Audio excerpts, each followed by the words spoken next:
Magandang araw mga idol, tuloy-tuloy lang tayo sa pag-upload ng mga bagong kabanata. Kahit piso na lang yung income natin sa bawat video, hahaha. Dami kasi nag-skip ng ads kaya maliit income, pero bahala na kahit abutan ng isang taon bago maka-withdraw. Paki-like and share paren hihihi. Kabanata 1171, balita ng kanyang ina. Sa wakas, may balita mula sa Holy Region na matagal na niyang hinihintay. Medyo inaabangan din ito ni Chinyu. Sa sumunod na 3 araw, binalak niyang hanapin sina Hiteng at Tian Zuehong. Gayunpaman, napakalaki ng mundo kaya hindi ganoon kadaling mahanap silang dalawa. Matapos gumugol ng isang buong araw, halos walang resulta si Chinyu at walang pagpipilian kundi sumuko. Kung siya Teng at Tian Zuehong ay hindi mamamatay, alam ng Diyos kung ano ang kanilang gagawin kung mananatili sila sa Earth. Kumunat ang noo ni Chinyu. Si Chuhi daw, na nakaupo sa tabi ni Chinyu, ay bahagyang tumango at nagsabi, kung aalis tayo, tiyak na magdudulot sila ng gulo sa isang panig. Baka ito ang plano nila. Huminga ng malalim si Chinyu. Kapag ang mga martial saints ay sabay-sabay na umalis sa Earth, walang makakapareha kina Hiteng at Tian Zuehong. Gayunpaman, ayaw nilang manatili. Matagal silang naghintay para lang magtungo sa banal na rehiyon. Bukod dito, kahit na manatili sila, hindi nila alam kung mahahanap nila sila. Si Chinyu ay tahimik, at gayon din si Chu Hui daw. Maliwanag, wala sa kanila ang gustong manatili. Bagamat nasa puso ni Chinyu ang kaisipang ito, hindi na siya makapaghintay pa. Hindi siya makapaghintay na makita si Yan Ruozo. Kinabukasan. Mga ad ng Pop Future. Natagpuan ni Chinyu si Yu Chin at sinabi sa kanya na plano niyang dalhin siya sa banal na rehiyon. Ito ay natural na isang masayang bagay para kay Chinyu. Hanggat masusundan niya si Chinyu, kaya niyang isuko ang halos lahat. Hindi nagtagal, isang araw na lang ang natitira bago ang pagbubukas ng banal na rehiyon. Sa araw na ito, sinabi sa kanya ni Chinyu ang tungkol sa Heaven Gate. Matapos kumpirmahin na walang pagkakamali, bahagyang ibinaba niya ang kanyang iniisip at naghanda upang pumunta sa banal na rehiyon. Lahat ng mga nagnanais na magtungo sa banal na rehiyon ay nagtipon na sa Heaven Gate, naghihintay sa pagbubukas ng banal na rehiyon. Nang gabing iyon, nakahiga si Chinyu sa kama, paikot-ikot, hindi makatulog. Pagkaraan ng hindi malamang tagal, nakahiga si Chinyu sa kama at sa wakas ay nakatulog ng mahimbing. Chinyu? Naghihirap pa rin ang iyong ina sa mundo, ngunit tumakbo ka sa Holy Region. Tao ka pa ba? Sa kanyang pagtulog, isang itim na anino ang lumitaw sa harap ni Chinyu, at patuloy na inuulit ng Black Shadow ang pangungusap na ito. Sino ka? Bakit mo sinabing naghihirap ang aking ina? Inangat ni Chinyu ang kanyang ulo at sumigaw. Chinyu? Naghihirap pa rin ang iyong ina sa mundong ito, ngunit nagpunta ka sa Holy Region. Hindi ka tao, hayop ka. Ang pangungusap ay paulit-ulit na nagpapasigla sa utak ni Chinyu. Gayunpaman, gaano man kalakas ang pag-ungol ni Chinyu, hindi pa rin siya nakakakuha ng sagot. Sa kalagitnaan ng gabi, biglang umupo si Chinyu mula sa kama. Puno ng pawis ang mukha niya, at puno ng gulat ang mukha niya. Isang bangungot, bulong ni Chinyu. Pinunasan niya ang pawis sa noo at unti-unting kumalma. Ads by Pop Future. Ina. Kakaibang salita, bulong ni Chinyu. Mula nang siya ay isilang ay hindi pa niya nakita ang kanyang mga magulang, lalo na ang kanyang ina. Si Chinyu ay walang impresyon sa kanya. Ngunit ang dugo ay mas makapal kaysa sa tubig, hindi banggitin na si Chinyu ay isang taong lubos na pinahahalagahan ang pagkakaibigan. Humiga siya sa kama at unti-unting kumalma. Nang humiga si Chinyu at matutulog na sana, biglang lumitaw ang isang inkstone sa tabi ng kanyang kama. Ang bato ay itim na itim, halos maghalo sa gabi. Agad na nagbago ang ekspresyon ni Chinyu, at nakaramdam siya ng lamig sa kanyang likod. Kinuha niya ang inkstone at sumigaw sa alarma, sino? Sino ang naririto? Pero maliban kay Echo, walang sumagot sa kanya. May mga disipulo pa nga na dumating nang marinig nila ang balita at nagtanong, Sect Master, ano ang nangyari?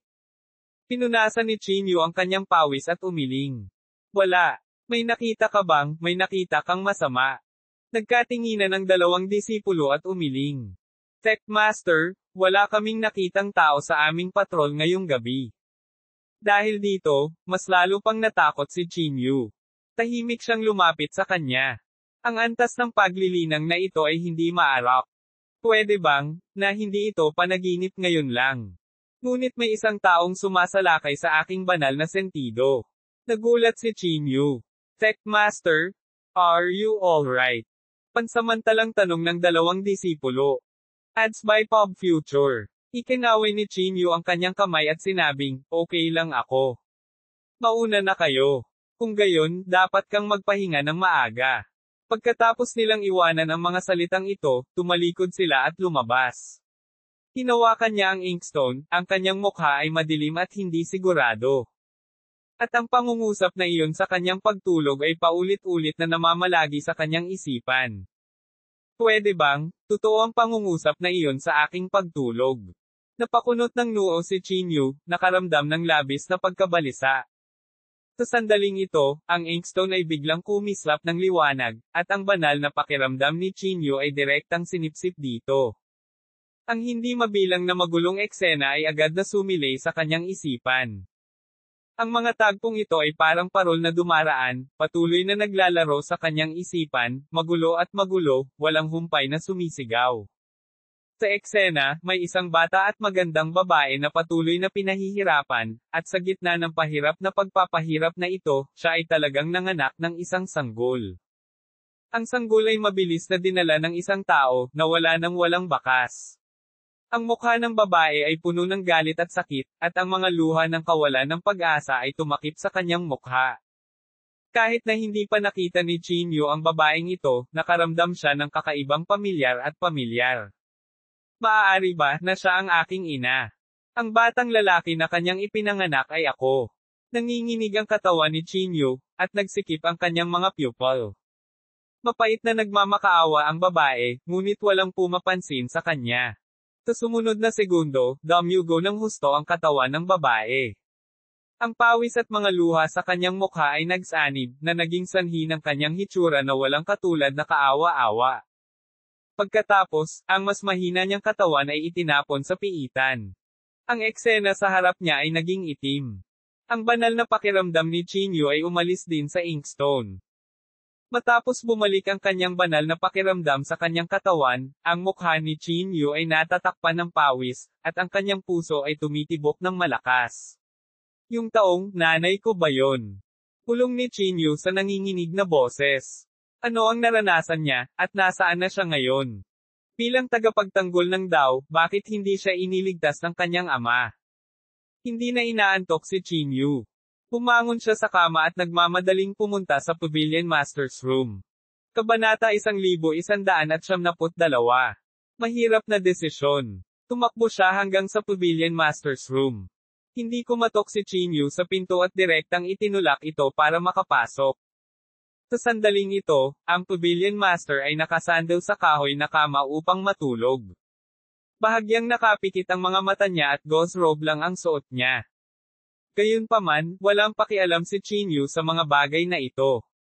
Mabilis siyang naglakad papunta sa harapan ng Pavilion Master. Magsasalita pa sana siya, binuksan ng Pavilion Master ang kanyang mga mata.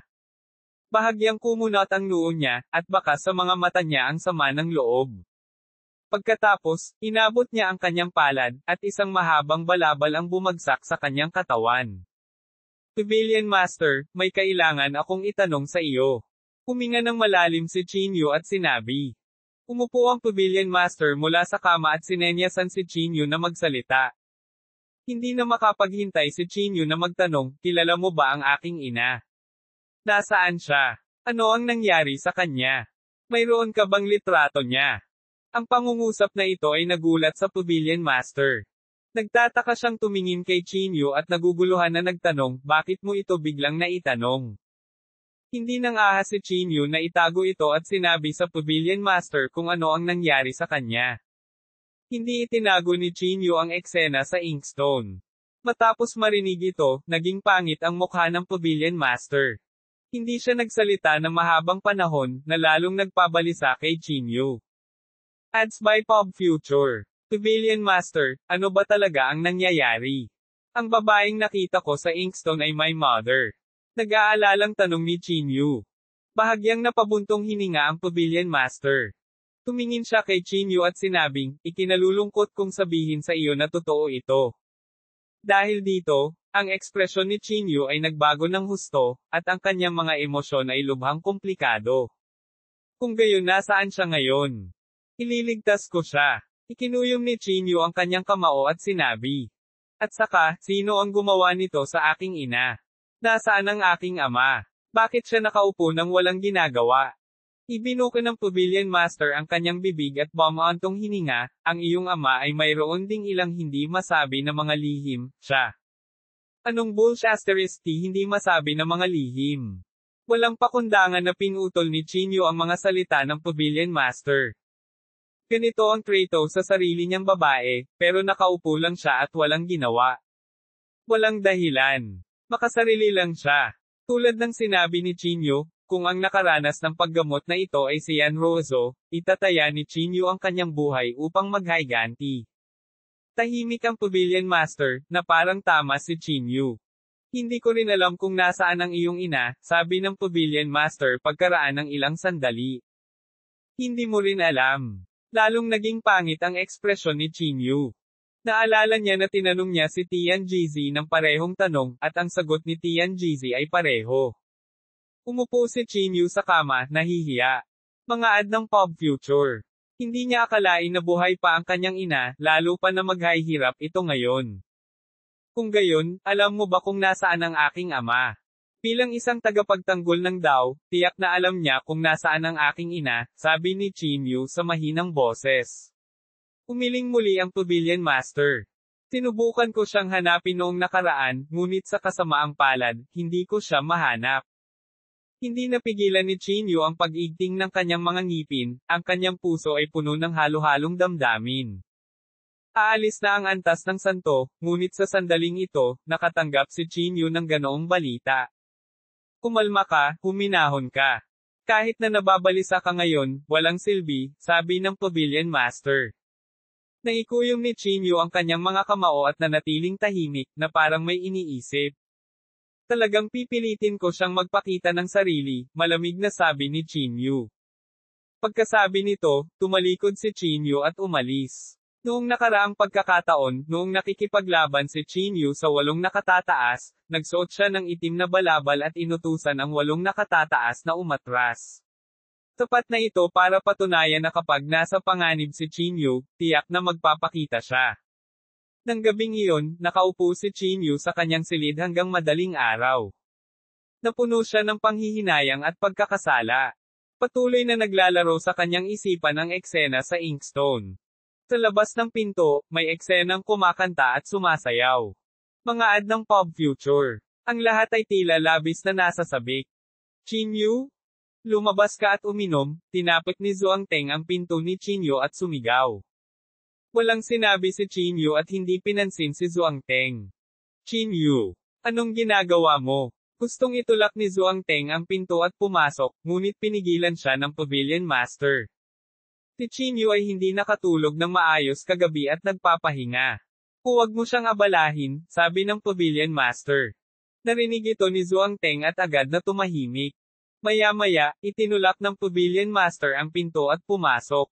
Umupo siya sa tapat ni Chinyu at sinabi sa malalim na boses, Chinyu, hindi ka dapat nagmamadali. Alam ko, Pavilion Master. Huwag kang mag-alala. Hindi na ako mabuting bata. Pilit nang umiti si Chinyu at sinabi. Bumantong hininga ang Pavilion Master at sinabing, naniniwala ako na ang iyong ama ay may ilang hindi masasabing dahilan. Dahil sa kanyang espesyal na pagkakakilanlan, kaya. Dahil ba sa takot niyang mawala ang kanyang pagkakakilanlan bilang isang tagapangalaga? O dahil ba sa takot siyang maparusahan ng Heavenly Dao? Hindi napigilan ni Chinyu na mapamura. Hindi pinabulaanan ng Pavilion Master ang mga salita ni Chinyu, ngunit sinabi niya, ngunit para sa iyo, paulit-ulit niyang nilabag ang mga patakaran. Ikinaway ni Chinyu ang kanyang kamay at sinabing, Pavilion Master, please don't persuade me. Iyan ang aking ina. Kung ang isang tao ay maaaring hindi pansinin ang kanyang sariling ina, siya pa ba ay tao? Siya ay malamang na mas masahol pa sa isang hayop. Sa puntong ito, tumayo si Chinyu. Huminga siya ng malalim at malamig na sinabi, nagpasya na ako. Hindi muna ako pupunta sa banal na rehiyon. Natigilan ang Pavilion Master. Kumunat ang noo niya at nagtanong, anong sabi mo? Sabi ko, hindi ako pupunta sa Holy Region. Hindi ako aalis hanggat hindi ko nahahanap ang aking ina, malamig na sabi ni Chinyu. Sumimangot ang Pavilion Master at sinabing, pag-isipan mong mabuti.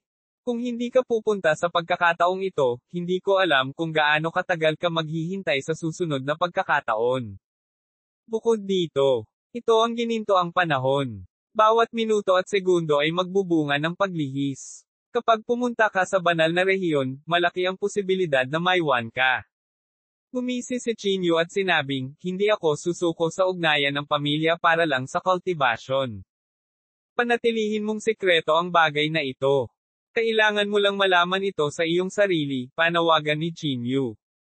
Kabanata 1173, ang pag-atake ni Teng.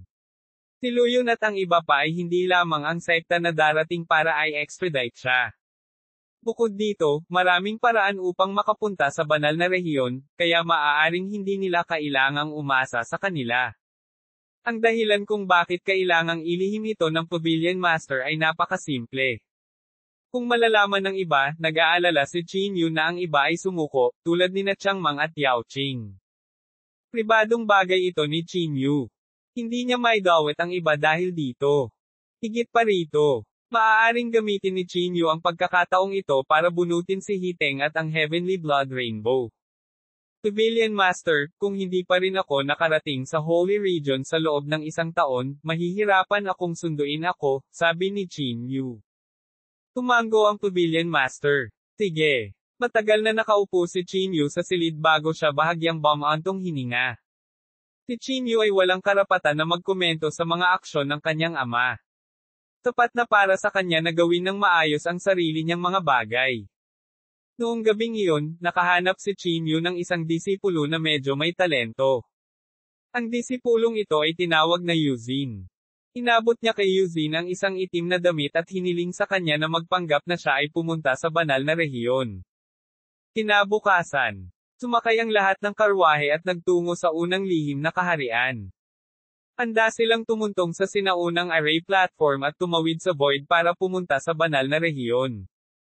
Nagtago si Chinyu sa dilim at tahimik na nanunood. Ang grupo ng mga tao ay nakatayo sa sinaunang array platform na may kaunting pinanibik sa kanilang mga mukha. Ads by Pop Future. Chinyu? Bakit bigla kang nakasuot ng itim na robe ngayon? Nagpapanggap ka ba na cool?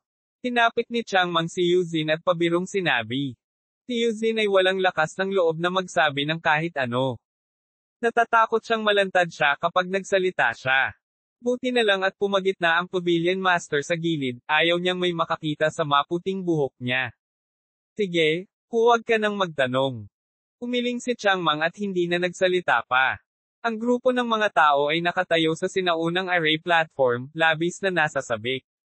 Naiset up na ni Luyun ang array flag. Dinala niya si Lu Guan. Nakatayo silang dalawa sa array platform. Ang kanilang mga kamay ay natatakpan ng banal na liwanag, at sila ay bumubulong ng isang bagay, na tila sila ay naghahatid ng ilang uri ng spell. Habang kumikinang ang mga alon ng liwanag, ang buong sinaunang array platform ay nagsimulang manginig ng marahas. Sa sumunod na segundo, ang liwanag ay naging maliwanag, na tinakpan ang paningin ng lahat. Boom! Isang malakas na tunog ang sumabog mula sa sinaunang array platform. Ang liwanag ay unti-unting lumabo, unti-unting nawawala. Nang ganap na lumabo ang ilaw, wala nang anumang bakas ng sinuman sa array platform. Sa sandaling ito, ang puso ni Chinyu ay napuno ng halo-halong damdamin. May panghihinayang, ngunit mayroon ding pananabik. Ang mga tao sa array platform ay pawang mga mahal sa buhay at kaibigan ni Chinyu. Ngayong nakaalis na sila, pakiramdam ni Chinyu ay walang laman ang kanyang puso. Phew! Nagpakawala ng mahabang hininga si Chinyu. Panahon na para ayusin ko ang aking mga bagay. Ads by Pop Future. Pagkatapos, umalis si Chinyu sa sinaunang array platform at nagsimulang maglibot sa bawat sulok ng mundo, naghahanap ng mga bakas ng kanyang ina. Ito ay dapat na isang napakahabang proseso. Walang alam si Chinyu tungkol sa kanyang ina. Maliban sa maamong mukha na iyon na tumatak sa kanyang isipan, wala nang iba. Ngunit hanggat ito ay tao, tiyak na mag-iiwan ito ng marka sa mundo. Tuldok tuldok tuldok. Ang walang kamatayang sekta ng pagpatay. Isang binata ang nakaupong nakakro sa upuan na minsang inokupa ng pinuno ng sekta. Ang kanyang mukha ay malungkot at walang katiyakan, at ang kanyang puso ay puno ng puot. Banal na rehiyon. Napakalaki ng binayaran ko para sa immortal na sekta ng Slaughter, ngunit hindi ako nagkaroon ng pagkakataong pumunta sa Holy Region. Tinuntok ni Tian Zuehong ang upuang bato ng malakas. What's the rush? Hindi lang ikaw ang hindi nakapunta sa Holy Region. Sa sandaling ito, isang boses ang biglang tumunog. Pinaikit ni Tian Zuehong ang kanyang mga mata at malamig na sinabi, para ka talagang daga ng imburnal. Kahit saan ka. Hehe, di ba? Buong buhay mo pinaghirapan mo para lang magtrabaho sa iba. Ang nagsalita ay walang iba kundi si Teng. Hinulaan niya na si Tian Zuehong ay magiging kapareho niya ng sitwasyon, kaya pumunta siya sa Immortal Slaying Sect upang hanapin si Tian Zuehong. Bahagyang nagbago ang ekspresyon ng mukha ni Tian Zuehong at sinabi niya na may malungkot na mukha, marami ka nang nalalaman. Isang nakamamatay na hangarin ang lumabas sa kanyang katawan. Ang nakamamatay na hangarin na ito ay napakalamig. Si Hiteng ay hindi naguguluhan. Sabi niya habang naglalakad, huwag kang kumilos nang walang ingat. Ang kasalukuyang ikaw ay tiyak na hindi ko kakampi. Ads by Pop Future. At saka, hindi ako pumunta para hanapin ka para makipag-away sayo. Bahagyang bumantong hininga si Tian Zuehong at sinabing, magsalita ka. Ano iyon? Walang pakialam na sinabi ni Hiteng, alam kong nagagalit ka sa iyong puso. Sa totoo lang, hindi lang ikaw. Masyadong kakaunti ang mga spot sa oras na ito, napakakaunti kaya ito ay katawa-tawa, at si Chinyu lamang ang nakakuha ng 2/3 ng mga spot. Kahit na ang makapangyarihang tao na nag-iisa sa loob ng maraming taon ay hindi nakasali sa paglalakbay na ito sa banal na rehiyon. Medyo nagulat ito kay Tian Zuehong. Kahit sila ay hindi makapunta. Hindi ba nag-organisa si Chinyu ng pampublikong pagpili? Sabi ni Tian Zuehong na nakakunot ang noo. Sumulyap si Hiteng kay Tian Zuehong at nakangising sinabi, nakalimutan mo na ba na ang mahigit 20 makapangyarihang tao ay sumunod kay Gu Xinghe? Naglakas loob ba silang ipakita ang kanilang mga mukha sa harap ni Chinyu? Nang marinig ito, hindi napigilan ni Tian Zuehong na sampain sa loob, ang Chinyu na ito ay hindi man lang nang ahas na guluhin siya. Okay, no need for nonsense. Ano ba talaga ang hinahanap mo sa akin? Baka may paraan ka para makapasok sa Holy Region. Iniba ni Tian Zuehong ang topic at malamig na nagtanong. Umiling si Hiteng at walang pakialam na sinabi, kung mayroon akong kakayahan na iyon, wala ako dito ngayon. Kung gayon, bakit ka nakikipaglokohan sa akin? Sabi ni Tian Zuehong na may matinding dismaya. Hiteng sneered and said, so what if we go to the Holy Region? So what if hindi tayo pumunta sa Holy Region? Use your brain to think. Is this an opportunity for us? Anong ibig mong sabihin? Tanong ni Tian Zuehong na may pagkalito. Hindi napigilan ni Hiteng na medyo mabaliw. Hindi talaga naiintindihan ni Tian Zuehong ang ganoong pahiwatig. Huminga siya ng malalim at sinabing, umalis na ang iyong amo, tama ba? Walang sinabi si Tian Zuehong, na maaaring ituring bilang isang lihim na kasunduan. Umalis na rin si Chinyu at ang grupo ng mga tao sa paligid niya, tama ba? Nitiig ang patuloy na ginabayan siya ni Hiteng. Sa wakas ay naunawaan ni Tian Zuehong. Bigla siyang tumayo at sinabing, ibig mong sabihin, walang makakapidyaw sa atin ngayon. Tama. Paulit-ulit nang inisya ni Hiteng. Hindi lang ito ang pagkakataong makapunta sa banal na rehiyon. Ngayong wala si Chinyu, bakit hindi natin samantalahin ang puwang na ito at gumawa ng mahalagang bagay sa pagitan natin? Hindi mo ba kontrolado ang lihim na pamamaraan ng walang kamatayang sekta ng pagpaslang? Maaari mong gamitin muli ang parehong trick. Sa pagkakataong ito, walang makakapidyaw sa iyo. Kabanata 1174, muling ginalugad ang ilalim ng dagat. Nang marinig ang mga salita ni Hiteng, agad na lumiwanag ang mga mata ni Tian Zuehong. Tama yan. Dahil walang mga eksperto sa mundong ito, bakit hindi gamitin muli ang parehong trick? Ayon sa sinabi mo, ito ay talagang pagkakataon para sa atin. Sabi ni Tian Zuehong na may mahinang pananabik. Tama. Ngumiti si Hiteng ng mahina. Hindi mo naman kailangan turuan kita kung paano gawin yun, di ba? Gumisi ang langit na dugong bahaghari, hindi ako tanga. Huwag kang mag-alala. Pagkatapos makuha ng spell ko ang Divine Sense ng isang mandirigma, hihintayin ko ang susunod na extradition ng isang santo, napakahusay. Tumango si Hiteng bilang kasiyahan. Hindi na siya nagsalita pa at tumalikod na para umalis. Sabi nga sa kasabihan, may kaati ang sinumang makakita nito. Dahil iminungkahi niya ang ideyang ito, natural na gusto niya ng bahagi. Naunawaan ni Tian Zuehong ang prinsipyong ito, ngunit ninisyon niya ang kanyang puso. Kapag natapos na ang spell arrangement, sinong mag-aalaga sa iyo, Hiteng? Tuldok. Sa kabilang banda, naghahanap pa rin si Chinyu ng impormasyon tungkol sa kanyang ina. Kasabay nito, sinisikap din niyang mabawi ang kanyang espiritual na kapangyarihan. Ngunit sa kasamaang palad, kahit na anong paraan ang ginamit niya, hindi na mababawi ang kanyang espiritual na kapangyarihan. Sa araw na ito, dumating si Chinyu sa tirahan ni Yeching. Ads by Pop Future. Hinawi niya ang puting buhok at binalot ng damit ang katawan. Dumiretso siya sa bahay ni Yeching at umupo sa sofa, tahimik na naghihintay sa pagbabalik ni Yeching.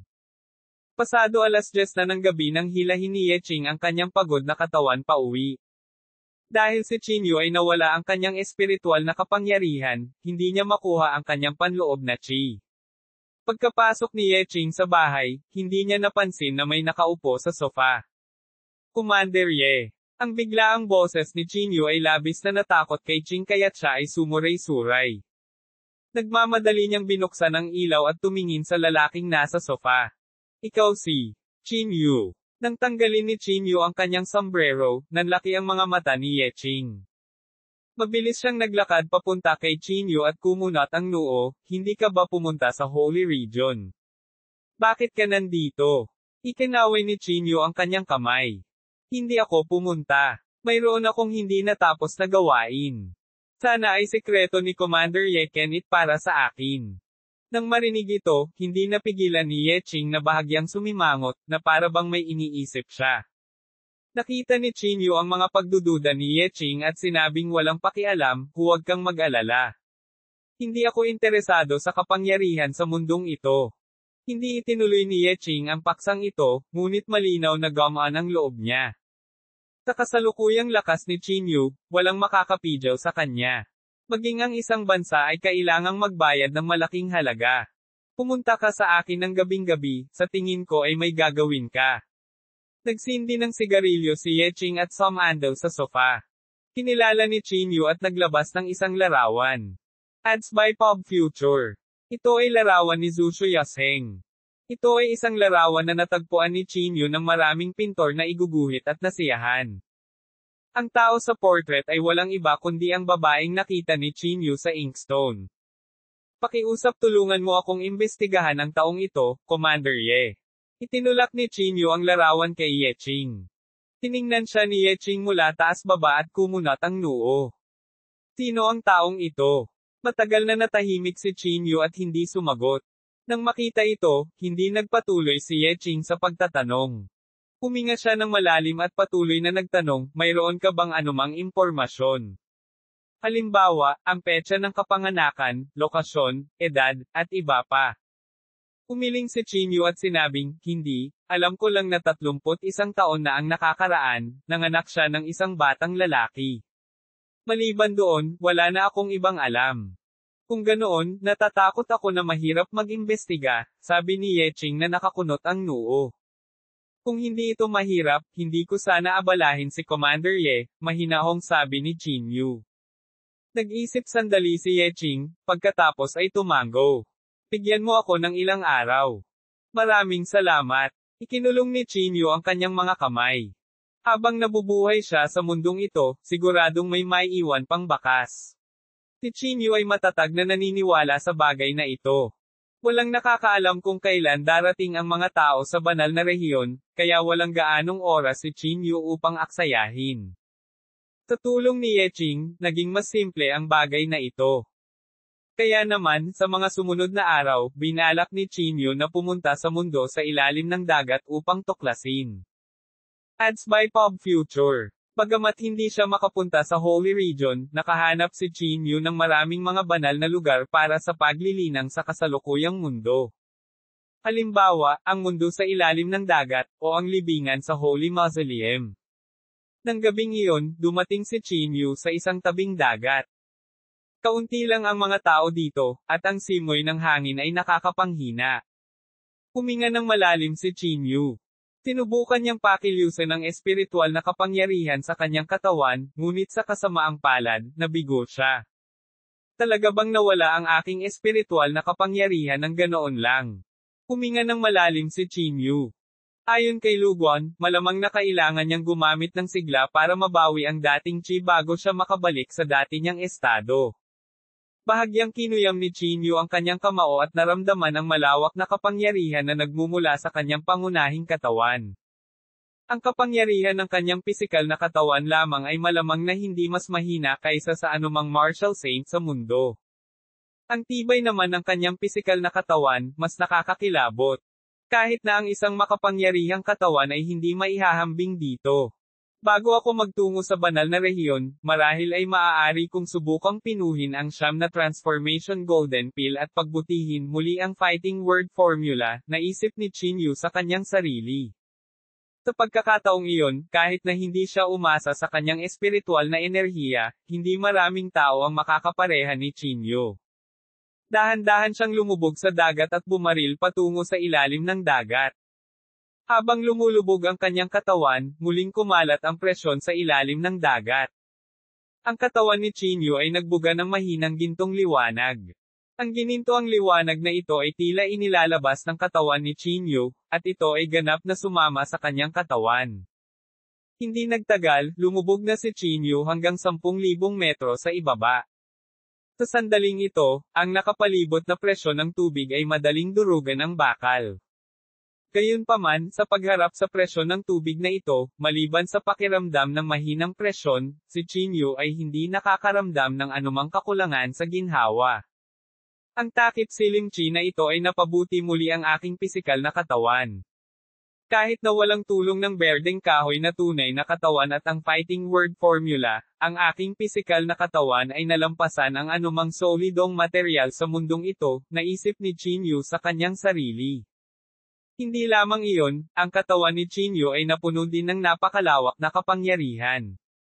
Ang kapangyarihang ito ay hindi mas mahina kaysa sa espiritual na kapangyarihan. Pagkatapos nito, nagpatuloy si Chinyu sa pagsisid pababa. Hindi niya pinansin ang pressure ng tubig at muling bumaril ng mahigit 1,000 metro. Kabanata 1195, Sinaunang mga guho. Madilim ang paligid at walang nakikitang pinanggagalingan ng liwanag. Kahit na sa mapanglo na mata ng Diyos, nakikita lang ni Chinyu ang pangkalahatang balangkas. Noong nakaraan, ang Chinyu ay maaari lamang maabot ang layo na 10,000 metro sa pinakamaraming. Ang kanyang pisikal na katawan ay hindi makatiis at ito ay nasa ilalim ng proteksyon ng Asherwood True Body. Ngunit sa pagkakataong ito, si Chinyu ay sumisid na sa layong halos 20,000 metro gamit lamang ang kanyang pisikal na katawan. Sinubukan niya ang kanyang makakaya upang buksan ang kanyang malungkot na banal na mga mata at suriin ang kanyang paligid. Ang eksena mula sa huling pagkakataon ay lumitaw muli. Sa ilalim ng dagat, tila maraming palasyo, at may mga bakas ng aktibidad sa lupa. Parang sinaunang guho. Sa mas malalim na pagtingin, makikita ang mga bitik ng lubak sa lupa. May mga sable, espada, at bato sa lahat ng dako. Ito ay tila isang sinaunang larangan ng digmaan. Napakalaki ng eksena, at napakaganda ng aura. Para itong nakaranas ng matinding labanan. Ang kakaiba lang ay walang mga bangkay o buto sa lupa. Mukhang tulad ng nahulaan ko, ang mga sinaunang guho ay lumubog sa ilalim ng dagat, naisip ni Chin Yu sa kanyang sarili. Bukod dito, sa paghusga mula sa napakalaking eksenang ito ay talagang isang mundo ng mga magsasaka. Minsan, inilabas ni Xiaoyu ang isang sinaunang array platform mula sa ilalim ng dagat. Baka alam na niya ang tungkol sa mga sinaunang guho sa ilalim ng dagat. Hindi maiwasan ni Chin Yu na isipin ang sarili. Bagamat hindi maramdaman ni Chin Yu ang panloob na chi ng mga sinaunang guho, natitiyak niyang tiyak na may nakatagong kayamanan sa sinaunang guho na ito. Pagkatapos ng lahat, ang Earth ay isang sinaunang bituin. Ito ay umiral ng maraming taon at nagsilang ng hindi mabilang na magagaling na magsasaka. Mga ad ng pop future. Ngunit ngayon, walang makakahanap ng anumang bakas ng mga ito. Para bang lahat ay umiral sa mga alamat. Kahit na ang walang kamatayang sekta ng pagpatay ay umiral sa ilalim ng dagat, pabayaan ang mga sinaunang magsasaka. Hindi ko talaga alam kung gaano karaming mga kayamanan ang nakatago dito, bulong ni Chin Yu. Sumisid siya ng libu-libong metro sa isang hininga. Sa oras na ito, mahigit 20,000 metro na ang lalim ng Chin Yu sa dagat. Gayunpaman, ang ikinagulat ni Chin Yu ay ang mga sinaunang guho ay parang isang mirage. Ito ay malinaw na malapit sa kamay, ngunit ito ay tila malayo sa abot tanaw. Pilit na tiniis ni Chin Yu ang presyon mula sa kanyang katawan at sumisid ng ilang libong metro ang lalim. Sa sandaling ito, ang nakapalibot na presyon ng tubig ay umabot na sa isang lubhang nakakatakot na estado. Maging ang katawan ni Chin Yu ay hindi na nakayanan. Kakaiba, ito ay malinaw na mukhang napakalapit, ngunit bakit ang distansya ay tila hindi nagbago? Malalim na napasimangot si Chin Yu. Kung mahuhukay ang sinaunang guho na ito, sino ang nakakaalam kung anong mga kayamanan ang mayroon ito? Bukod dito, ang sinaunang pagkasira na ito ay malamang na umiral sa daan-daang libong taon o higit pa. Noong panahong iyon, wala pang modernong sibilisasyon sa Earth. Sinabi ni Luyo na mayroong hindi mabilang na mga talento na ipinanganak sa Earth, at bawat isa sa kanila ay isang pag-iral na lumalampas sa kawalan at minamaliit ang universo. Kung maaari nilang makuha ang kanilang mga mana at mga guho, kung gayon ang banal na rehiyon ay hindi nararapat na banggitin. Habang iniisip ito ni Chin Yu, lalo siyang nasasabik. Nagngangalit ang kanyang mga ngipin, inihanda niya ang kanyang sarili laban sa presyon ng tubig at nagpatuloy sa paglangoy sa ibaba ng agos. Sa oras na umabot si Chin Yu sa 30,000 metro sa kailaliman ng dagat, hindi na nakayanan ng kanyang katawan ang presyon. Natigilan siya sa kinatatayuan at ibinaba ang ulo para tingnan ang sariling katawan. Mga ad ng pop future. Dahil sa kasalukuyang kalagayan ko, natatakot ako na kung gagawa ako ng isa pang hakbang, ang aking katawan ay agad na masikip sa isang madugong ambon. Kumunat ang noo ni Chin Yu. Matingkad pa rin sa kanyang isipan ang mga kahihinatnan ng nakaraang paglalakbay sa sagradong mausoleum. Pagkatapos ng maraming pag-aalinlangan, sa wakas ay nagpasya si Chin Yu na sumuko sa ngayon. Bumalik siya sa dalampasigan sa isang buntong hininga, ang mga mata ay nakatingin sa dagat. Ang mga kayamanan sa sinaunang monumento na ito ay malamang na hindi maihahambing sa mga nasa antas ng santo, sabi ni Chin Yu sa mahinang boses. Kapag ang aking pisikal na katawan ay gumawa ng isa pang hakbang pasulong, dapat akong mag-isip ng isang paraan upang tuklasin ito. May premonition si Chin Yu sa kanyang puso. Kung makapasok siya sa sinaunang guho na ito, tiyak na makakamit niya ang isang malaking kayamanan, o maging ang pamana ng isang mahusay na magsasaka na lumalampas sa kapigatian. Ang gayong pamana ay isang napakahalagang kayamanan maging sa buong sansinukob. Dahil dito, medyo nag-alala si Chin Yu. Kung isang araw ay natuklasan ng mga tao sa Holy Region ang mundo sa ilalim ng dagat, darating ba sila upang sumalakay? Sana, matuklasan nila ang sinaunang pagkasira na ito mamaya, naisip ni Chin Yu sa kanyang sarili. Sa susunod na mga araw, nagtago si Chin Yu sa unang lihim na kaharian at ipinagpatuloy ang pag-aaral ng Du Formula.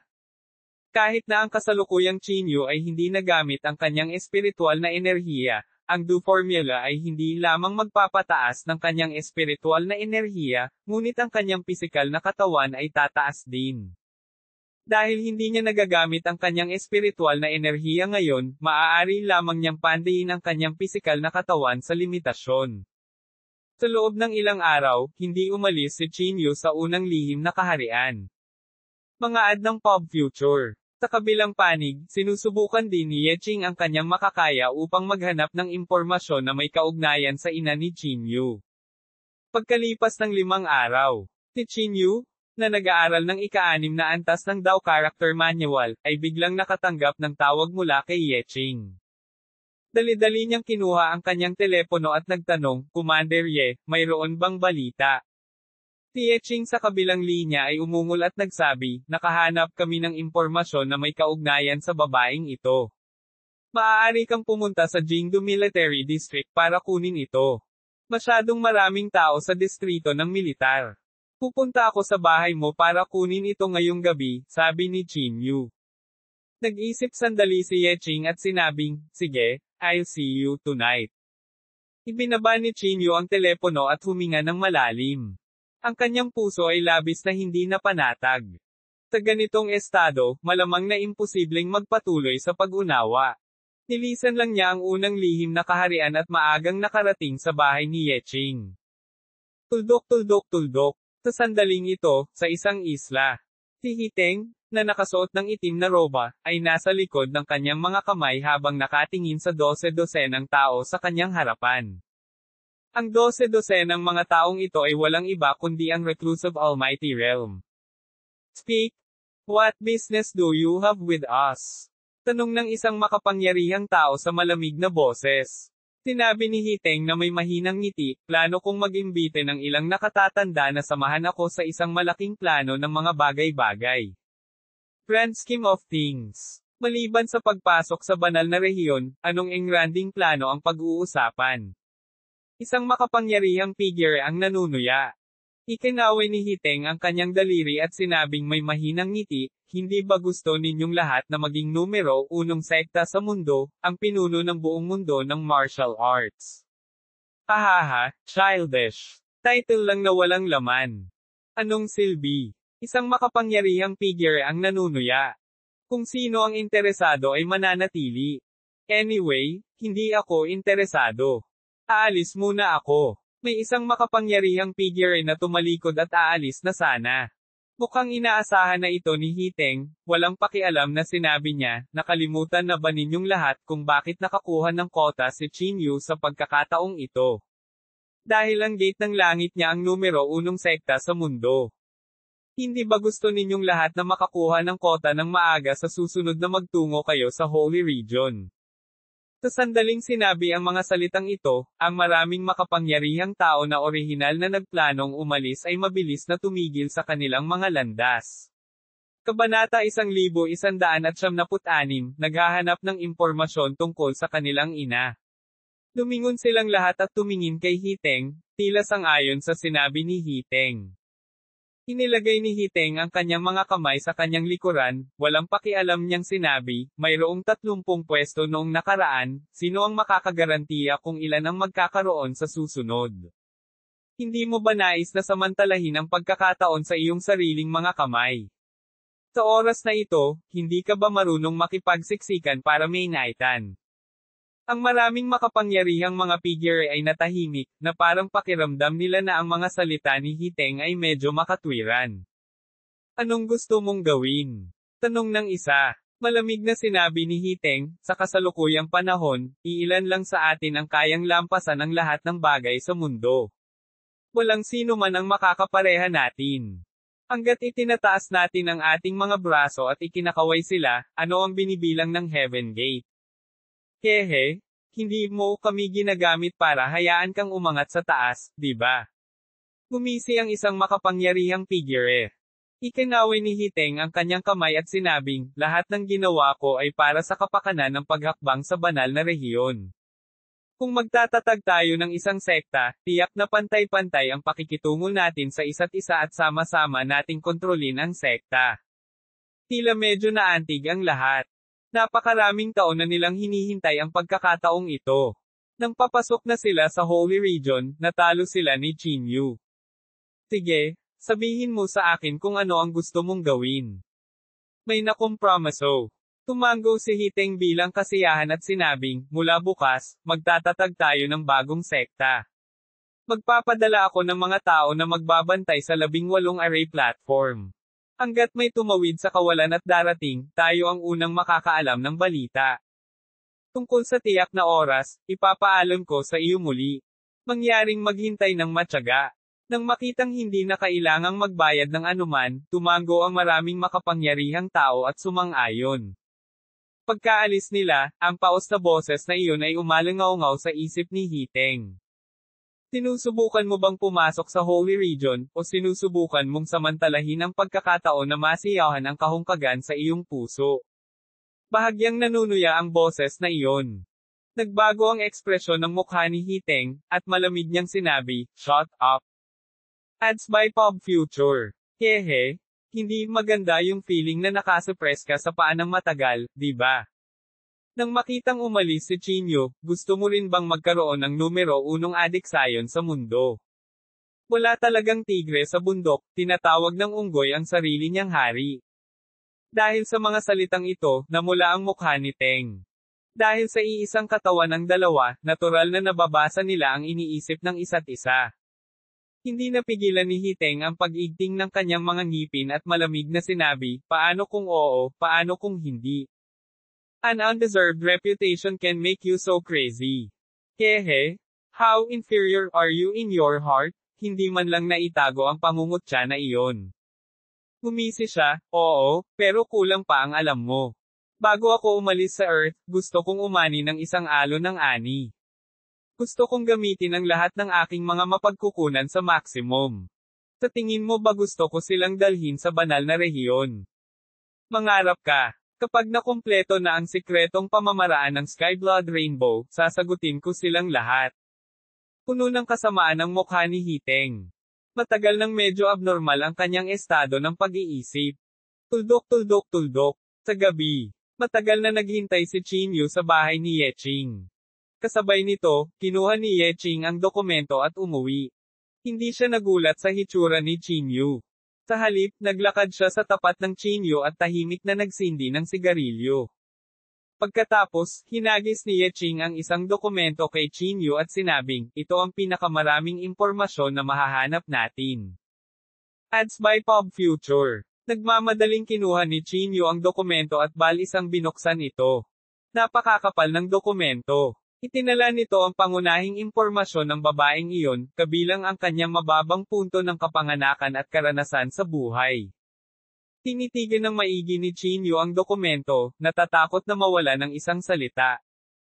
Ayon sa impormasyon sa dokumento, ang pangalan ng kanyang ina ay Yukian, at ang kanyang trabaho ay isang doktor. Dahil nagpractice siya ng gamot para magligtas ng mga buhay at pagalingin ang mga nasugatan, binigyan siya ng palayaw, Jade Bodhisattva. Jade Bodhisattva, bulong ni Chinyu sa pangalan. Oo, tama. Ayon sa aming pagsisiyasat, ang Yukian na ito ay may napakagandang reputasyon sa lokal na lugar. Hindi ko alam kung ilang buhay ng mga mahihirap ang kanyang nailigtas, tumango si Yeching at sinabi. Hindi umimik si Chinyu. Bigla niyang naintindihan ang pinanggalingan ng kanyang pangalan. Hindi ba't kinuha niya ang apelyido ng kanyang ama at ina para makuha ang kanyang pangalan? Sa ganitong paraan, mas madaling mag-imbestiga, sabi ni Chinyu sa mahinang boses. Ipinagpatuloy niya ang pagbabasa at nalaman niyang nakatira ang kanyang ina sa isang maliit na nayon sa bundok sa hangganan. Ang lugar na iyon ay nasa hangganan lamang ng liblib na bansa, kaya nagdulot din ito ng malaking kaguluhan sa nayon sa bundok. Inalis ni Chinyu ang dokumento at sinabing, salamat, Commander Ye. Sinabi ni Yeching sa malalim na boses, Chinyu, ano ang kinalaman ng babaeng ito sa iyo? Ayon sa alam namin, bigla siyang nawala mahigit 30 taon na ang nakakaraan. Nang marinig iyon, nagmamadaling sinabi ni Chinyu, Commander Ye, maaari mo ba akong tulungang imbestigahan kung paano siya nawala? Nang marinig iyon, agad na kumunat ang noo ni Yeching. Umiling siya at sinabing, maaaring mas mahirap ito. Una, medyo malayo doon, kaya nahihirapan kaming mangolekta ng impormasyon. Ads by Pop Future. Pangalawa, ito ay dahil ang lugar na iyon ay hangganan ng mga kalapit na bansa. Ang mga tao ay nawawala halos araw-araw. Pagkatapos ng lahat, ito ay higit sa 30 taon na ang nakakaraan. Maraming bagay ang hindi madaling harapin. Sinabi ni Chin Yu nang may katapatan, alam ko, ngunit, ang babaeng ito ay napakahalaga sa akin. Mangyaring tulungan mo ako. Napakahalaga. Chin Yu, sabihin mo sa akin ang totoo. Sino siya sa iyo? Tanong ni Ye Jing. Natahimik sandali si Chin Yu at sinabing, siya ang aking ina. Isang bakas ng pagkagulat ang bumungad sa mukha ni Ye Jing. Huminga siya ng sigarilyo at tumango. Sige, papayag ako. Pero hindi ko magagarantiya na malalaman ko. Oo, pupunta ako bukas sa mountain village na ito at mag-iimbestiga ng malalim, sabi ni Chin Yu. Sinabi ni Ye Jing sa malalim na boses, Chin Yu, ang lupain doon ay mas sensitibo. Ikaw, huwag masyadong padalos-dalos sa paggawa ng mga bagay-bagay. Huwag kang mag-alala, sagot ni Chin Yu. Matapos pasalamatan muli si Ye Jing, sinamantala ni Chin Yu ang gabi para umalis. Kinabukasan, maagang umalis si Chin Yu at nagmamadaling pumunta sa nayon ng bundok. Ang nayon sa bundok ay tinawag na Rainbow Village at medyo malayo sa Jingdo. Kinailangan ni Chin Yu ng halos isang buong araw bago makarating sa paligid ng Rainbow Village. Talagang napakalayo ng lugar na ito. Napapaligiran ito ng isang masukal na kagubatan at ang buong nayon ay nasa isang hukay ng pagtitipon ng yin.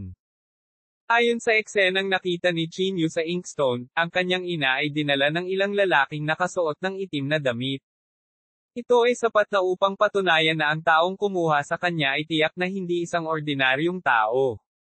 Pagkarating ni Chin Yu sa Rainbow Village, hindi siya nag-aksaya ng oras. Agad siyang nagsimulang mag-door-to-door para magtanong, ngunit sa kasamaang palad, wala siyang natanggap na balita.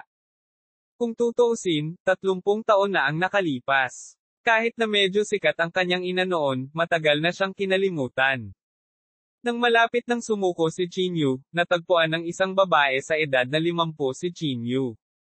Hinahanap mo si Bodhisattva Jade. Baka may alam ako tungkol sa kanya, sabi ng babae. Nang marinig ito, nagmamadaling nagtanong si Chin Yu, Tita, totoo ba ang sinabi mo? Tumango ang tiya at sinabing, oo, may kilala akong may mabuting relasyon sa kanya. Sa modernong panahon, siya ang matalik na kaibigan ni Bodhisattva Jade. Nagmamadaling itinaas ni Chin Yu ang kanyang mga kamay at sinabing, pakiusap, dalhin mo ako upang makita siya. Maraming salamat.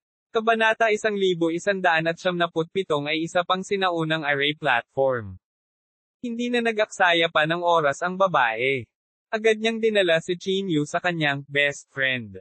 Ito ay isang babae sa paligid ng 60 taong gulang. Medyo matanda na siya. Matandang Meng, hinahanap ng binatang ito ang Jade Bodhisattva, sabi ng babae habang naglalakad. Nang marinig ang mga salitang Jade Bodhisattva, isang bakas ng pagkagulat ang sumili sa mga mata ng babaeng tinatawag na matandang Meng.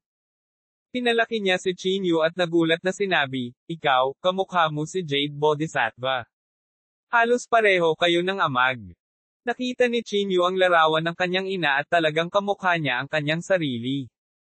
Siya ang aking ina. Hindi ito itinago ni Chin Yu. Biglang tumindi ang pagtataka sa mukha ng matandang Meng. Inabot niya at hinawakan ang mukha ni Chin Yu, sinabing, noon, ang Jade Bodhisattva ay nagsilang ng isang sanggol na lalaki. Akala nating lahat ay patay na siya.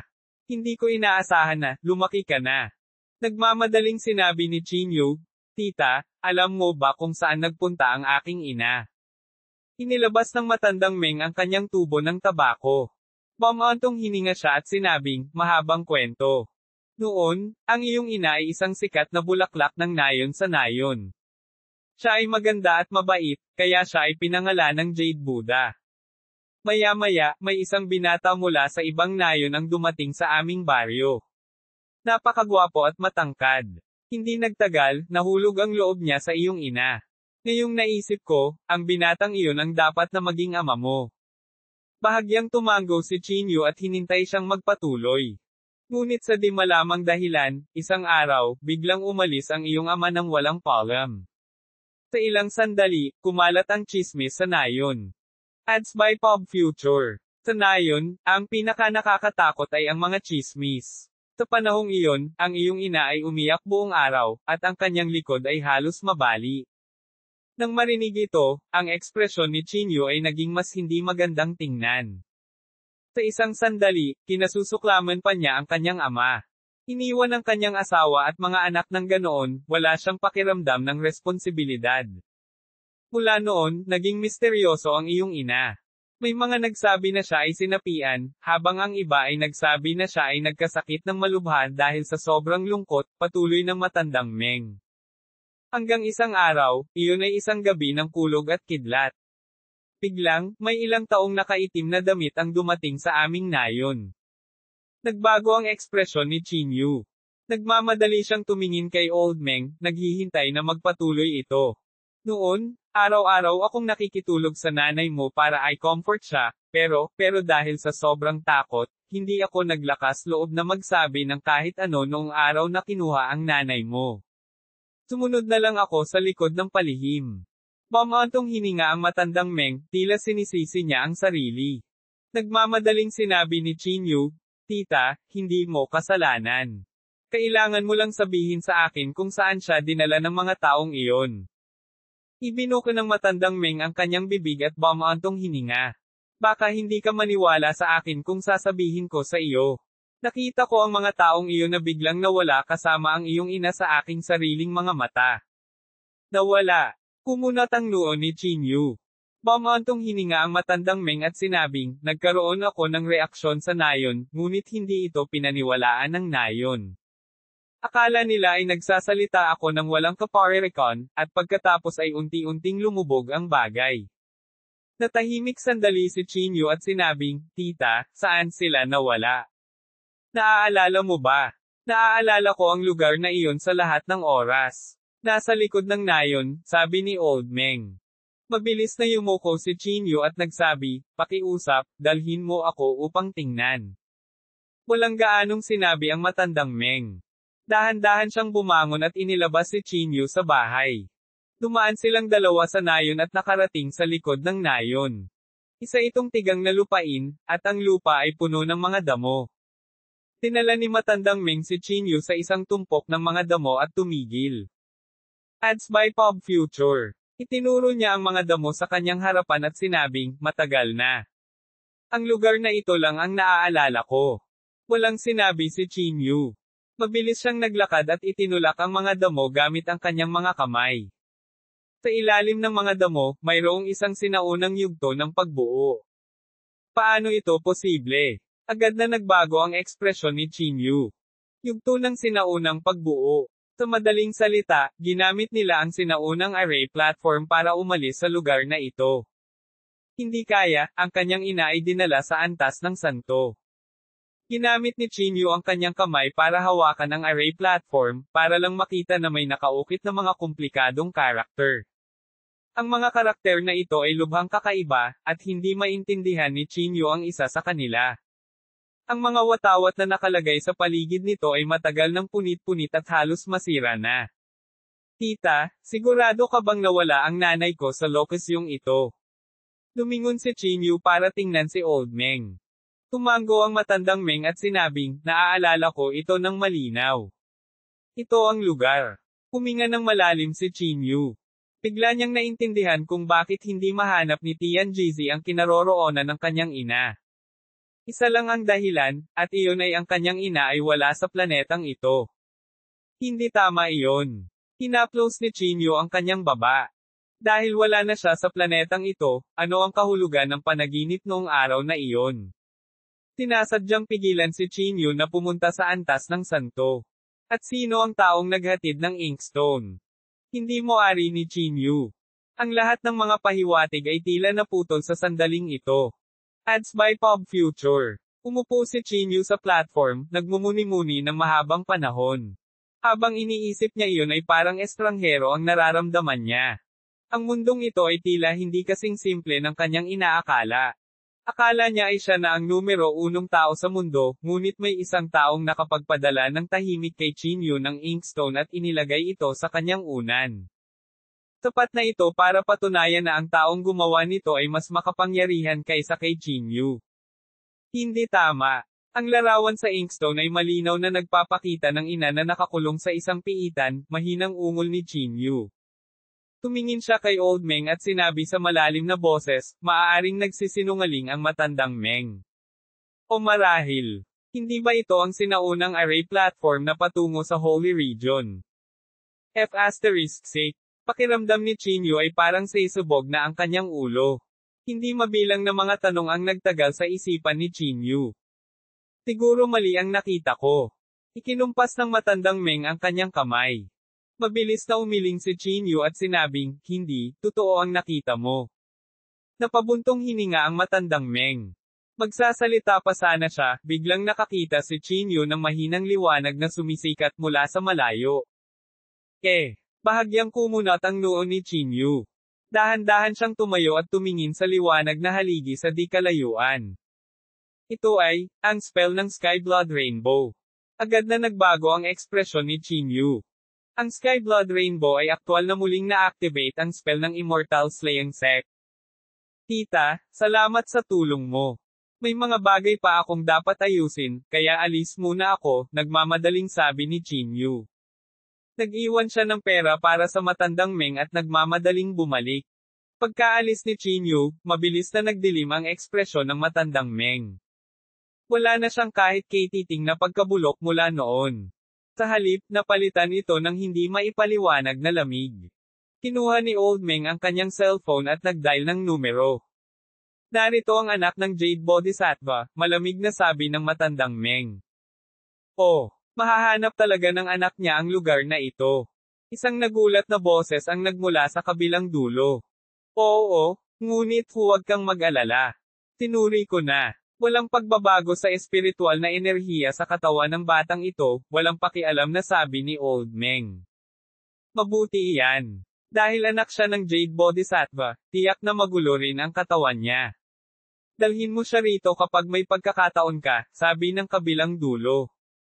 Got it. Ibinaba ng matandang Meng ang telepono. Chapter 1178, ang yabang niya Teng. Sa sandaling ito, mabilis ang takbo ni Jinyu patungo sa Jingdo. Kapag na-activate na ang spell ng Church of the Massacre Immortal, hindi na ito mapipigilan hanggat hindi muling nagpakita si Xiaoyu. Gayunpaman, hindi sigurado si Jinyu kung nagpunta si Xiaoyu sa banal na rehiyon. Kung talagang ginaisang niya ang lahat ng kanyang alaala, hindi na niya kakailanganin ng sinumang mag-extradite sa kanya sa Holy Region. 3 ilaw na ang lumiwanag sa paligid. Kapag nagsindi ang lahat ng 8 ilaw, nangangahulugan ito na hindi na mapipigilan ang pagbuo. Hindi lang si Jinyu ang nakapansin sa spell na ito. Napansin din ito ng ibang martial artists. Ito ay, ang spell ng Sky Blood Rainbow. Paano ito lumitaw muli? Ang Sky Blood Rainbow ay talagang hindi sumuko. Tapos na. Pumunta na si Jinyu at ang iba pa sa Holy Region. Sino pa ang makakapidyaw sa kanya? Ilang sandali, ang kapaligiran ng takot ay bumalot sa pulutong ng mga mandirigma. Si Yeching, na nag-iimbestiga sa balita ni Jade Bodhisattva para kay Jinyu, ay tumigil din sa kanyang ginagawa. Bahagyang nagbago ang ekspresyon niya. Agad siyang nag-dial ng numero at malamig na sinabi, alamin kung nasaan si Tian Zuehong.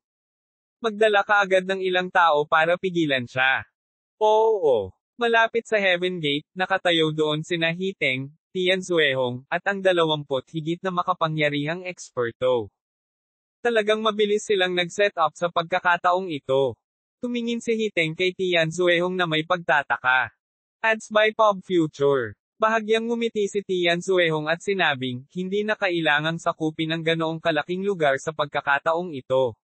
Kailangan lang nating masakop ang ilang malalaking lugar sa malapit. Bahagyang tumango si Hiteng at sinabing, iyan ay makatuwiran. Sa kasalukuyan, ang lahat ng mga martial artists sa mundo ay gumagalang sa Heaven Gate. Mahigit sa kalahati ng mga martial artists ay nagtitipon sa mga kalapit na lugar. Sila ay sapat na. Habang nagsasalita siya, ang mga mata ni Teng ay hindi sinasadyang tumingin sa 20 kakaibang makapangyarihang figure. Sa sariling kakayahan ni Hiteng, walang paraan na manalo siya laban sa 20 kakaibang makapangyarihang mga figure, kahit na wala sila sa kanilang pinakamataas na kalagayan. Ngunit sa Sky Blood Rainbow, ito ay isang malaking pagkakaiba. Hangga't pinapagana niya ang kanyang spell, ang 20 kakaibang makapangyarihang figure ay mamamatay din. Nang sila ay namatay, ang bahaghari ng dugo ng langit ay hindi gaanong banggitin. Ang makalangit na dugong bahaghari ay kalmadong itinayo ang kanyang spell. Hindi nagtagal, isang ika-4 na haligi ng liwanag ang bumangon mula sa lupa. Gaano katagal? Tanong ni Hiteng. Ang makalangit na dugong bahaghari ay nagsabi, mga 2 oras. So slow. Hindi napigilan ni Hiteng ang bahagyang pagkabalisa. Gumuso ang makalangit na dugong bahaghari, ano ang iyong ikinababahala? Huwag mong sabihin sa akin na may makakapigil sa atin. Natigilan si Hiteng. Tapos, tumawa siya ng malakas at sinabing, totoo naman. Sa mundong ito, tayo na ang pinaka-nirerespeto. Rumble. Sa mga sandaling ito, sunod-sunod na ingay ang biglang nagmula sa labas. Ang malakas na tunog ay naging sanhi ng pag-ugong ng lupa. Ang grabo sa lupa ay hinalo na parang libu-libong sundalo at kabayo ang dumaraan. Hindi nagtagal, sunod-sunod na lumitaw ang mga karwaheng pandigma sa harap ng lahat. Itinaas ni Hiteng ang kanyang mga kilay at ang isang malamig na ngiti ay hindi maiwasang lumitaw sa gilid ng kanyang bibig. Ads by Pop Future. Anong nangyayari? Hindi mapigilan ni Tian Zuehong na sumimangot. Gumuso si Hiteng, ano pa kaya iyon? Siguradong ikaw si Ching. Gaya ng inaasahan, sa sandaling matapos siyang magsalita, lumabas si Ye Ching mula sa isang berdeng kalisya ng militar.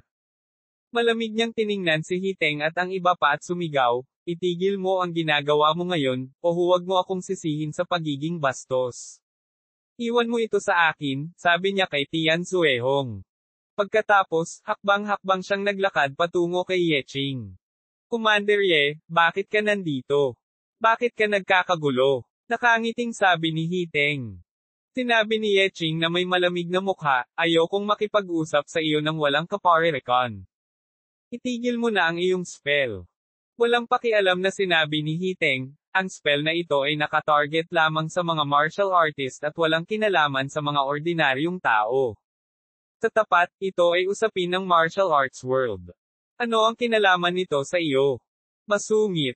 Agad na nagalit si Ye Ching. Ang mundo ng martial arts ay nasa ilalim din natin. Itigil ito kaagad. Bahagya siyang ngumuso, paano kung ayaw ko? Kung gayon, huwag mo akong sisihin sa pagiging walang galang. Malamig na sabi ni Ye Ching. Tumawa ng malakas si Hiteng at sinabing, umaasa ka ba sa mga sirang pirasong metal na ito sa likod mo? Sa tingin mo ba ay makakasakit sa atin ang mga bagay na ito? Malamig na tiningnan ni Ye Ching si Teng at sinabing, huwag mong isipin na wala talaga akong magagawa sa inyo. Bahagyang tumawa si Hiteng at sinabing, tama. Inaamin kong may paraan kayo para mawala ako, ngunit hindi ito sa pamamagitan ng pag-asa sa mga basurang ito sa likod mo. Pagkatapos nating tapusin ang ating malaking gawain, aalis tayo sa lugar na ito at tatanggo sa banal na rehiyon. Bakit kailangan namin kayong makasama? Ads by Pop Future. Commander Ye, hayaan mo akong magbigay sa iyo ng isang piraso ng payo. Pumunta mag-isa. Isaalang-alang ito bilang pagbibigay ko sa iyo ng isang paraan out. Huwag iwanan ang bahid na ito sa iyong karera. Ang ganitong mga mapanuksong salita ay natural na nagagalit kay Ching. Nasa martial saint stage na siya, at ang panloob na chi sa kanyang katawan ay agad na sumabog. Ano, plano mong gumawa ng hakbang? Bahagyang kinusot ni Hiteng ang kanyang mga mata at sinabing, Commander Ye, iniwan ka na ng mga panahon. Huwag kang maghanap ng gulo para sa iyong sarili. Mahigpit na kumunat ang noo ni Ye Ching. Alam niyang hindi siya ang kalaban ni Teng. Matapos ang napakaraming taon ng pagtatrabaho bilang isang profesional, matagal nang tinalikuran ni Ye Ching ang kanyang martial arts. Bagamat nakatuntong na siya sa martial saint realm, matagal na siyang hindi lumaban. Gaano karaming combat power ang maaari niyang ilabas? Hayaan mong sabihin ko sa iyo, malapit nang dumating si Qin Yu. Hindi pa huli ang lahat para umalis ka ngayon, sabi ni Ye Ching na puno ng babala ang mukha. Pagkasabi pa lang niya nito ay agad siyang tumawa ng mas masaya. Sino sa mundo ang hindi nakakaalam na pumunta na si Qin Yu sa Holy Region? Commander Ye, sa tingin mo ba matatakot mo kami sa pangalan niya lang? Madilim na sabi ni Hiteng. Buzz. Sa sandaling ito, lumiwanag ang ikalimang haligi ng ilaw. Nagbago ang ekspresyon ni Ye Qing. Napaatras siya ng isang hakbang at agad na nagutos, sunog. Sabog silang lahat hanggang sa mamatay. Oo. Sa isang iglap na puno ng artillery ang kalangitan. Ang bahaging ito ng lupa ay agad na naging isang kaparangan. Ngunit ang nakakagulat ay si Tian Suehong at ang iba pa ay talagang hindi nasaktan. Maliban sa mga damit sa kanilang katawan, walang ibang pinsala. Ngumisi si Hiteng at sinabing, bagaman ang ating katawan ay hindi kasing abnormal ng kay Qin Yu, natatakot ako na masyadong mababa ang tingin sa atin ng gayong lakas ng apoy. Kasabay nito, hakbang-hakbang siyang naglakad patungo kay Ye Qing. Commander Ye, ang numero 1 tao sa mundo noon ay gumawa ng maling pagpili at sinayang ang kanyang sariling paglilinang, sabi ni Teng na may singkit na mga mata. Maaaring patayin ni He Qin Yu ang numero 1 tao sa mundo, si Yan Jinyao. Ngayon, ako, Hiteng, papatayin kita, ang numero 1 tao sa mundo, Ye Qing. Kabanata 1199, mas gugustuhin ko pang mamatay kaysa sumuko. Nakahanda na si Hiteng na magtungo sa banal na rehiyon, kaya hindi siya natakot kay Ye Qing. Gusto pa niyang patayin si Ye Qing bago siya umalis. Ang ekspresyon ni Ye Qing ay malamig. Bagamat nasayang na niya ang kanyang paglilinang, hindi siya maaaring umupo na lamang at maghintay sa kamatayan. Ang kanyang buong katawan ay nagbuga ng matinding ningning. Ang mga sinag ng asul na liwanag na pagmamayari niya ay lumabas sa kanyang katawan. Pinaikit ni Hiteng ang kanyang mga mata at nginisyan, maglagay ng matigas na pagtutol. Ngayon, ipapaalam ko sa iyo kung ano ang ibig sabihin ng pag-iiwan ng times. Pagkatapos sabihin iyon, bigla niyang kinuyam ang kamao niya at ibinato kay Ye Qing. Natural na hindi magpapabaya si Ye Qing at kinuyam din niya ang kanyang kamao para tanggapin ito. Gong! Isang tunog na nakakabasag ng lupa ang yumanig sa karwaheng pandigma sa likod niya at agad itong pinalipad. Isang maningning na ningning ang mabilis na kumalat sa lahat ng direksyon kung saan silang dalawa ang sentro. Sumabog ang internal chi, at napaatras siya ng ilang hakbang. Nabasag ang liwanag na tumatama sa kanyang kamao. Hindi maiwasan ni Hiteng ang mabigla. Ibinaba niya ang kanyang ulo upang tingnan ang kanyang kamao at sinabing nagulat, tulad ng inaasahan sa numero 1 henyo ng taong iyon. Kahit na nasayang ang kanyang paglilinang, maaari pa rin siyang sumambulat sa napakapangangilabot na lakas ng labanan. Malamig na tiningnan ni Ye Qing si Teng. Ang suntok na ito ay medyo mabigat para sa kanya, at masasabing ito na ang kanyang limitasyon. Adds by Pop Future. Pero kahit na ganoon, pilit lang siyang napaatras ng ilang hakbang. Hindi nito nagawang saktan siya kahit kaunti. Hindi ito magandang balita para kay Qing. Sabay-sabay tayong umatake at alisin siya sa lalong madaling panahon upang maiwasan ang anumang pagbabago. Sa sandaling ito, sinabi ng isang makapangyarihang tao sa malamig na boses. Sunod-sunod na lumabas ang mga makapangyarihang figure. Lahat ng katawan nila ay naglalabas ng nakakatakot na aura. Si Hiteng lamang ay sapat na para sumakit ang ulo ni Qing. Bilang karagdagan sa maraming makapangyarihang mga numero, wala siyang pagkakataong manalo. Hindi sinubukan ni Hiteng na maging matapang. Bahagya siyang tumango at sinabing, alisin mo siya sa lalong madaling panahon para maiwasan ang anumang pagbabago. Baka sa mukha ni Ye Qing ang kaseryosohan. Hindi niya kayang mag-delay ng napakatagal. Malapit nang matapos ang spell ng Sky Blood Rainbow. Isang galit na dagindong ang pinakawala ni Ye Qing.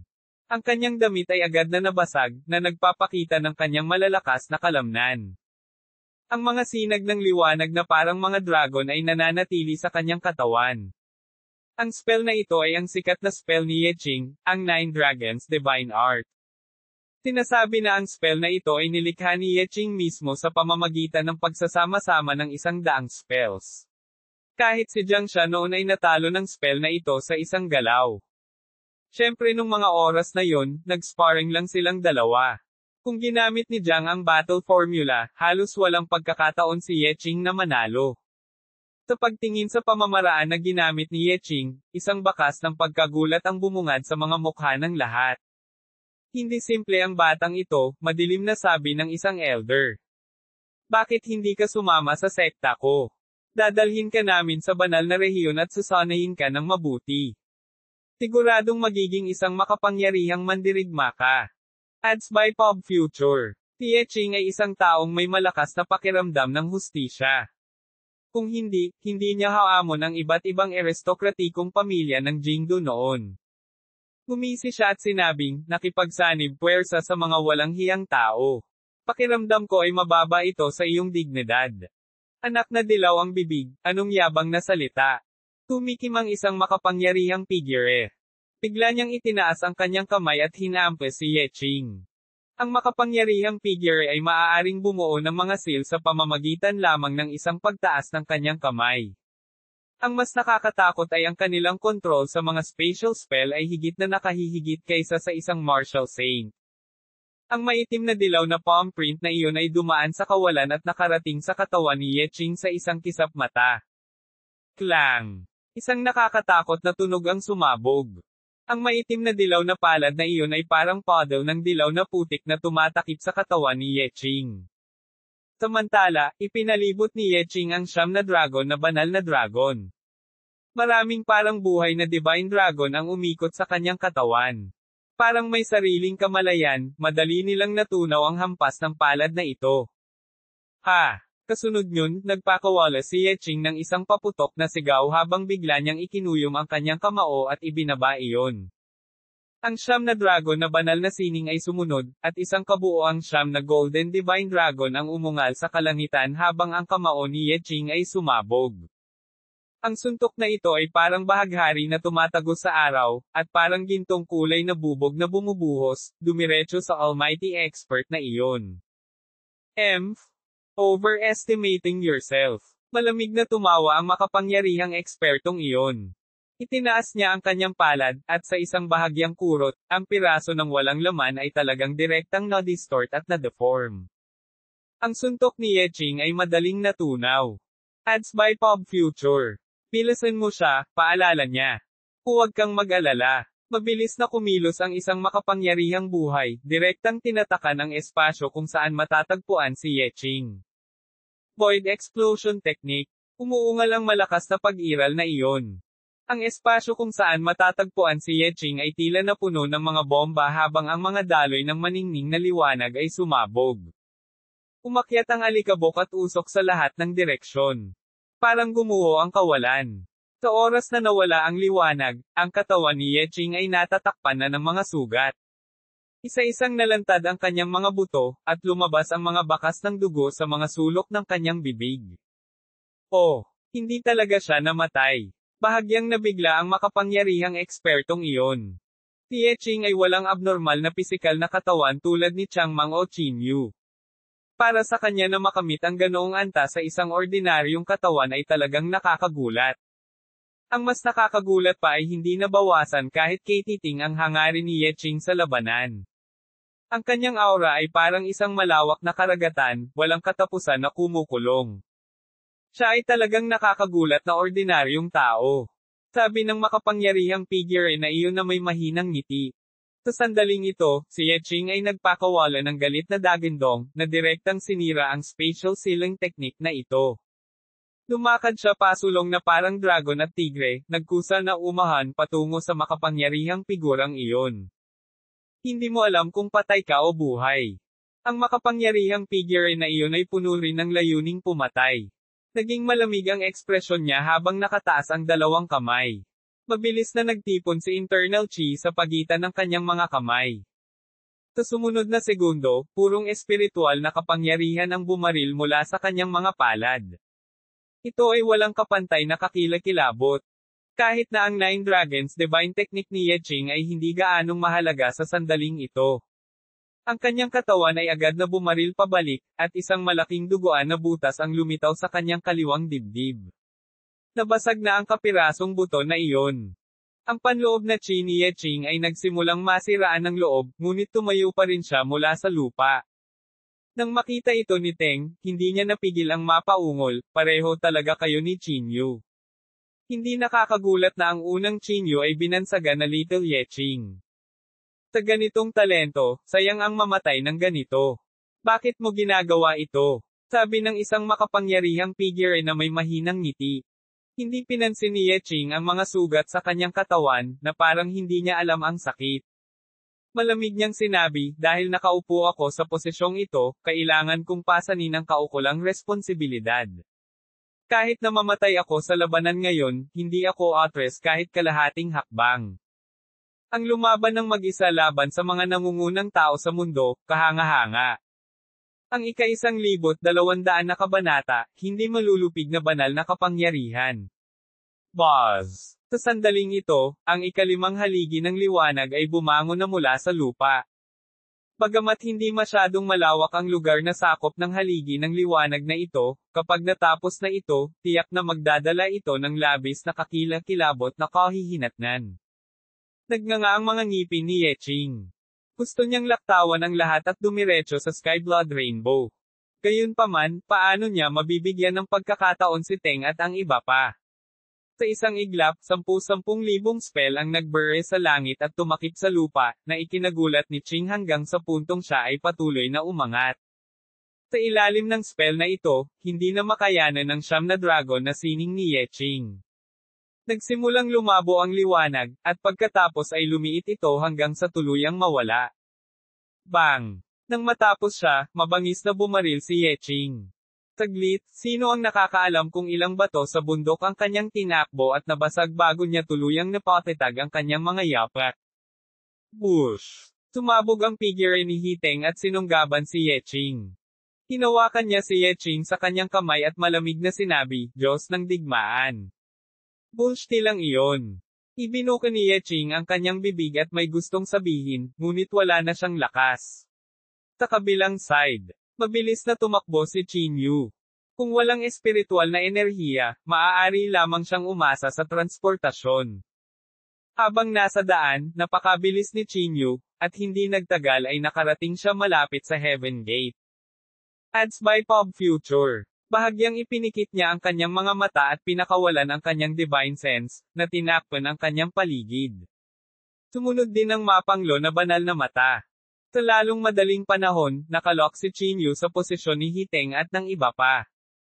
Tumingin siya kay Yeching, na nasa bingit ng kamatayan, at ang kanyang ekspresyon ay hindi maiwasang magbago. Bush! Biglang bumaril ang katawan niya. Ang malaking impact na ito ay nag-iwan ng malaking bunganga sa lupa. Sa oras na ito, hindi siya gumamit ng anumang espiritual na kapangyarihan, umaasa lamang sa kapangyarihan ng kanyang pisikal na katawan. Hinawakan ni Hiteng ang leeg ni Yeching at dahan-daang gumamit ng lakas sa kanyang kamay, naghahanda na pilit na baliin ang leeg ni Yeching. Sa sandaling ito, isang figure ang bumaba mula sa langit at bumagsak sa lupa na parang meteorite. Ang malaking kaguluhan na ito ay natural na nakakuha ng atensyon ng lahat. Paglingon nila ay may nakita silang isang lalaking may sombrero na biglang sumulpot sa harap ng lahat. Nagsalubong ang kilay ni Hiteng. Pinalaki niya ang lalaki sa kanyang harapan at tinanong, sino ka? Hiteng? Hirap na akong naghahanap sa iyo.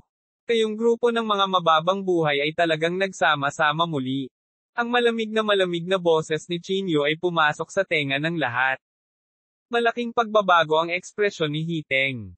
Masyado siyang pamilyar sa boses na ito. Para kay Hiteng, ang boses na ito ay parang isang bangungot. Chinyu. Ang mga mag-aaral ni Hiteng ay lumiit, ang kanyang ekspresyon ay sobrang pangit. Inalis ni Chinyu ang sombrero sa kanyang ulo at inihagis ito sa harap. Ang dalisay na lakas ng kanyang katawan ay nagdulot ng bilis na halos lampasan ang bilis ng tunog. Ads by Pop Future. Nag-iwan ng marka sa ere ang sombrero at agad na napapikit kay Hiteng. Si Hiteng ay natural na hindi nang ahas na maging pabaya. Itinapon niya si Ching sa tabi at nagmamadaling bumaril pabalik. Sa sandaling ito, ang puso ni Hiteng ay nasa takot na.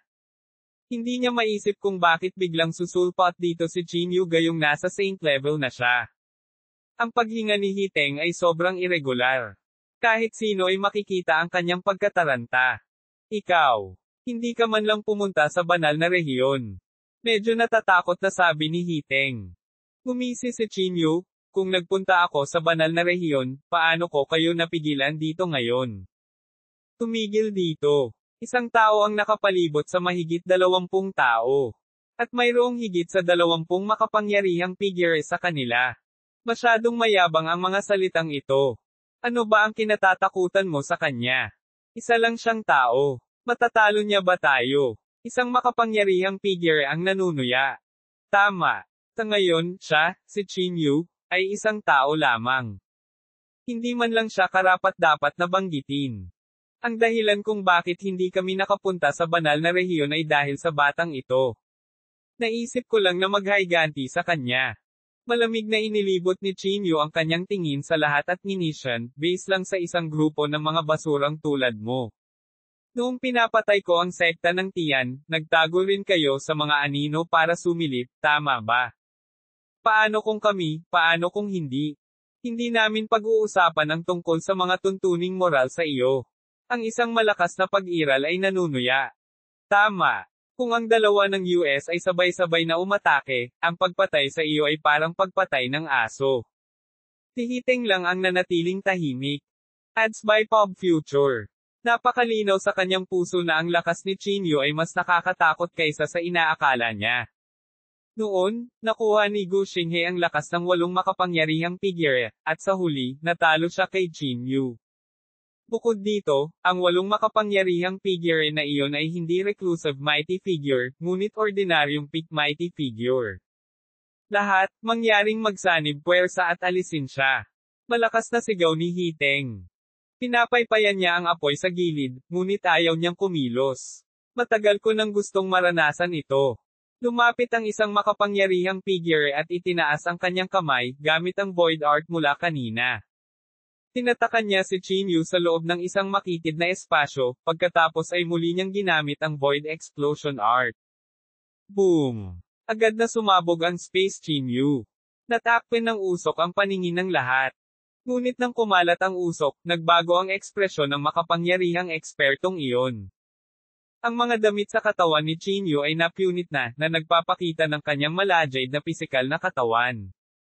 Walang bitik na puti ang kanyang katawan. Ang Void Explosion technique na ito ay hindi man lang nag-iwan ng puting peklat sa kanyang katawan. Ang kanyang pisikal na katawan, tila lumakas muli. Ang ekspresyon ni Hiteng ay naging lubhang pangit. Ang makapangyarihang dalubhasa na umatake ay mahigpit na nakadikit ang mga kilay. Bagamat inaasahan niya na ang discarding ito ay hindi makakapinsala kay Chinyu, hindi niya inaasahan na hindi ito mag-iiwan ng kahit isang marka. Tulad ng pagkagulat ng lahat, biglang iniunat ni Chinyu ang kanyang kamao. Bangbang, 2 kamao ang bumasag sa napakabilis na bilis. Ang nakatatak na espasyo ay direktang bumagsak na parang basag na salamin. Kung ayaw mong mamatay ng masyadong mabilis, mas mabuting sunugin mo ang iyong blood essence. Sisihin mo ako dahil hindi kita binalaan, malamig na sabi ni Chinyu. Yellow-mouthed na bata, huwag kang masyadong mayabang. Isang makapangyarihang figure ang lumabas at itinaas ang kanyang kamay para mag-spell. Ang dalisay na espiritual na kapangyarihan ay namuo sa kanyang kamao, pagkatapos ay bumuhos at dumiretso sa katawan ni Chinyu. Pinaikit ni Chinyu ang kanyang mga mata. Matapos ang isang panunuya, nagpakawala siya ng 2 pang suntok sa napakabilis na bilis. Ang 2 suntok na ito ay walang kaunting pagbabago sa espiritual na kapangyarihan. Maliban sa napakabilis na bilis, hindi sila naiiba sa mga ordinaryong tao. Ngunit itong 2 napaka-ordinaryong suntok ang direktang tumago sa spell ng makapangyarihang iyon.